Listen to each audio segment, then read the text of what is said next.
Okay, let's try and unpack this. It's quite shocking. Less than a minute after takeoff, a major aviation disaster unfolded. June 12, 2025.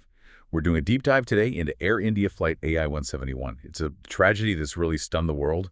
Our mission really is to get into the initial facts, the key details of the crash itself, and the investigation that's now unfolding. We'll pull off the most important bits from the sources we have. Yeah, and what immediately hits you, I think, is just the sheer scale of the human loss here. I mean, this wasn't just a plane crash, was it? It became something much bigger. You've got the Boeing 7878 Dreamliner going from Ahmedabad to London Gatwick, 242 people on board.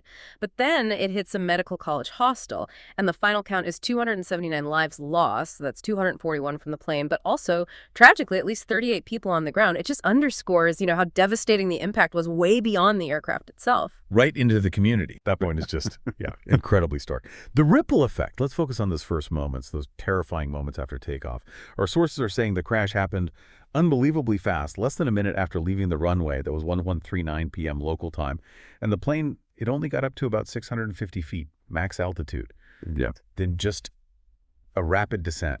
The pilot, Captain Sunik Saparwal, he did manage to get a Mayday call out just seconds after liftoff, but then nothing. Air traffic control tried to reach them, but there was just no response. And what's really chilling, I think, is the CCTV footage. You can see the plane struggling, trying to get height, and the landing gear, it's still down, visibly down.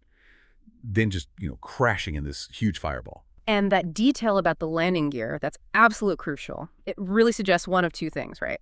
Either they literally couldn't retract it, some immediate system failure maybe, or perhaps more likely, things happened so incredibly fast, they were so overwhelmed, they just didn't have the chance to. And leaving the gear down, well, that increases drag dramatically. It would make it incredibly hard, maybe impossible, to climb effectively. So, connecting that to the bigger picture, the investigation is moving fast. They've got both black boxes, the flight data recorder and the cockpit voice recorder, recovered. In something this quick, this catastrophic, that flight data recorder, it's like a high-definition snapshot of those vital, maybe 50, 60 seconds. Investigators will be poring over that, looking for tiny fluctuations. Engine thrust, control surfaces, anything unusual. Right. So, given it happened so fast, what are the initial theories? What are investigators looking at first? We're hearing things like maybe engine failure, or issues with the wing flaps, or even a bird strike. I mean, Ahmedabad Airport, it apparently has a known issue with birds, doesn't it? Something like 38 strikes in 2022-23 alone. Exactly. Bird strikes are definitely on the list, especially given that airport's history. You have to consider it. But here's the thing. A double-engine failure on a modern jet like the Dreamliner, it's extremely rare. So when something that unlikely happens, investigators immediately start thinking beyond just, a single component failing. They look for systemic issues or maybe a really unusual combination of factors. It shifts the focus. It's not just what broke, but what series of events led to this catastrophic, highly improbable failure. And this particular Dreamliner, it was delivered back in 2014, had over 41,000 flight hours, by all accounts, well-maintained. And globally, this model, the 7878, has had no prior fatal incidents. So yeah, it makes the reason for such a rapid total failure even more perplexing. Beyond all the technical aspects in the investigation, which will take time, the human cost is just immense.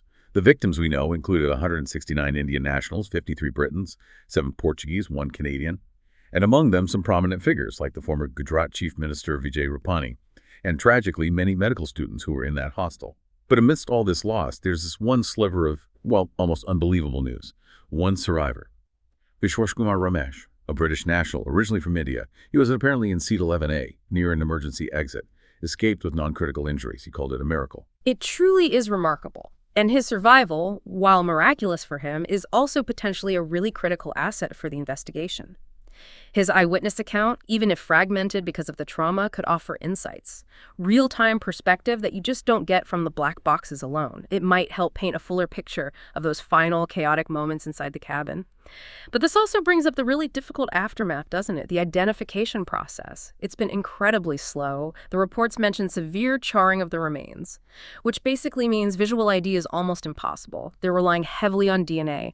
As of June 16th, they only had 99 DNA samples matched to 87 individuals. And you can completely understand the family's frustration, the immense anguish over the delays in getting remains back. Oh, absolutely. A heartbreaking challenge for everyone involved. The waiting must be unbearable. So stepping back, what are the sort of broader implications here and the responses we've seen so far? Well, this is now India's deadliest aviation disaster since the Charkhi-Dadri mid-air collision back in 1996. And globally, it's the worst in about a decade, so a major, major event. The response, it seems to have been quite swift. India's aviation regulator, the DGCA, immediately ordered extra safety checks on Air India's entire Boeing 787 fleet.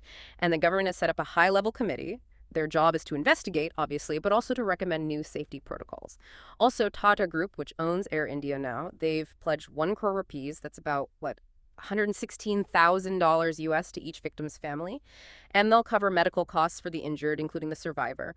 Prime Minister Modi also visited the crash site and met with the survivor, calling it a heartbreaking tragedy. Okay, so we have this immense tragedy, this incredibly complex investigation starting the awful wait for families, and yet you have this one single survivor. So as we wrap up, what does that really make you think about? In the face of just overwhelming loss and this desperate search for answers, what stands out to you about the sheer randomness, maybe, of that one person surviving? And perhaps, what does it tell us about hope, even when things seem utterly dark?